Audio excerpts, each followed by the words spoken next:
क्या आप जानते हैं उड़ीसा के पुरी जगन्नाथ में एक ऐसा मंदिर है जहां साइंस, फिजिक्स, केमिस्ट्री और बायोलॉजी तक भी फेल हो जाते हैं। यह कहानी सिर्फ जगन्नाथ पुरी की है, जहां आज भी श्री कृष्णा जी का असली दिल धड़कता है। अगर आप भी सोचते हैं भगवान सिर्फ कथाओं में थे, तो इस वीडियो के बाद आपकी सोच पूरी तरह से बदल जाएगी। हिंदू धर्म में 4 धाम होते हैं: बद्रीनाथ, द्वारकाधीश, रामेश्वर और जगन्नाथ पुरी। जगन्नाथ पुरी सिर्फ एक मंदिर नहीं है, यह आस्था, रहस्यमय और चमत्कार का संगम है। दुनिया के ज्यादातर मंदिरों में मूर्तियां सिर्फ पत्थर या धातु की होती है, लेकिन जगन्नाथ मंदिर की मूर्ति लकड़ी की है, क्योंकि इस मूर्ति के अंदर रखा है श्री कृष्ण जी का असली दिल। इसे ब्रह्म प्रसाद कहा जाता है। 31,002 इसी में जरा नामक शिकारी ने शिकार करते हुए गलती से श्री कृष्ण जी के पैरों में तीर मार दिया। श्री कृष्ण जी का देह संस्कार किया गया, लेकिन देह संस्कार के बाद भी एक चमत्कार धातु की नहीं जली। वह था श्री कृष्ण जी का हृदय। जरा ने उसे लकड़ी पर रखा और नदी में बहा दिया। ये जानती है कि यह बाद में जगन्नाथ मूर्ति में स्थापित हुआ।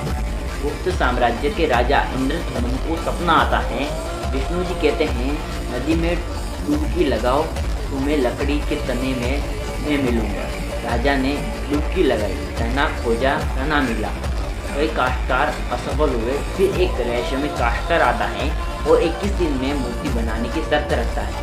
कहा जाता है दरवाजा खुलने का काश्तकार गायब हो जाता है, लेकिन 3 मूर्तियाँ प्रकट हो गई: जगन्नाथ, बलभद्र और सुभद्रा। और उसी मंदिर में रखा गया ब्रह्म प्रसाद, यानी भगवान का दिल। हर 12 साल में नई मूर्ति बनाई जाती है। पूरे शहर की बिजली बंद, पंडित आंखों पर पट्टी बांधकर, हाथों में मोटे ग्लव्स पहनकर ब्रह्म प्रसाद को नई मूर्ति में स्थापित करते हैं। कहा जाता है स्पर्श करने पर लगता है जैसे जिंदा प्राणी को पकड़ लिया हो। अगर बिना पट्टी कोई देख ले तो उसकी मौत निश्चित मानी जाती है। मंदिर की ध्वजा हमेशा हवा की उल्टी दिशा में लहराती है। 214 फीट ऊंचाई के इस मंदिर की कभी कोई परछाई नहीं बनती, ना सुबह, न दोपहर, न शाम। साइंस भी इसका मतलब नहीं समझ पाई।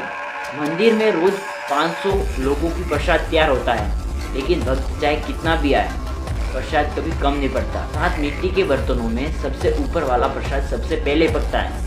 साइंस और लॉजिक यहाँ बेकार हो जाते हैं। मंदिर के ऊपर ना कोई पक्षी उड़ता है, ना कोई बैठता है, ना कोई ड्रोन, ना कोई विमान, जैसे प्रकृति खुद नियम बनाती हो। आप कभी नहीं देखेंगे कि कोई पक्षी जगन्नाथ जी के ऊपर उड़ रहा है। मंदिर के शिखर पर सुदर्शन चक्र, आप जिस दिशा में देखेंगे वही आपकी फेस करेगा, जैसे भगवान हर भक्त पर नजर बनाए हुए। मंदिर में सिर्फ हिंदुओं को दर्शन की अनुमति है, विदेशी या अन्य धर्म के लोग बाहर से ही दर्शन करवा कर भेजे जाते हैं। यह परंपरा आज भी सख्त से निभाई जाती है।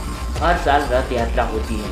भगवान जगन्नाथ, सुभद्रा और बालभद्र को गर्भगृह से निकालकर ये 9 दिन के दौरान भक्तों के बीच आकर उनके सुख को देखते हैं। लाखों भक्त इस यात्रा का हिस्सा बनते हैं। अब आधुनिकता के नाम पर अपनी जड़ों से दूर हो रहे हैं, लेकिन जगन्नाथ पुरी याद दिलाता है सनातन धर्म सिर्फ इतिहास नहीं है, यह आज भी जीवित है। तो अब सवाल आपसे है, आपको क्या लगता है भगवान सच में होते हैं या नहीं? आपका ओपिनियन क्या है? कमेंट सेक्शन में जरूर बताएं।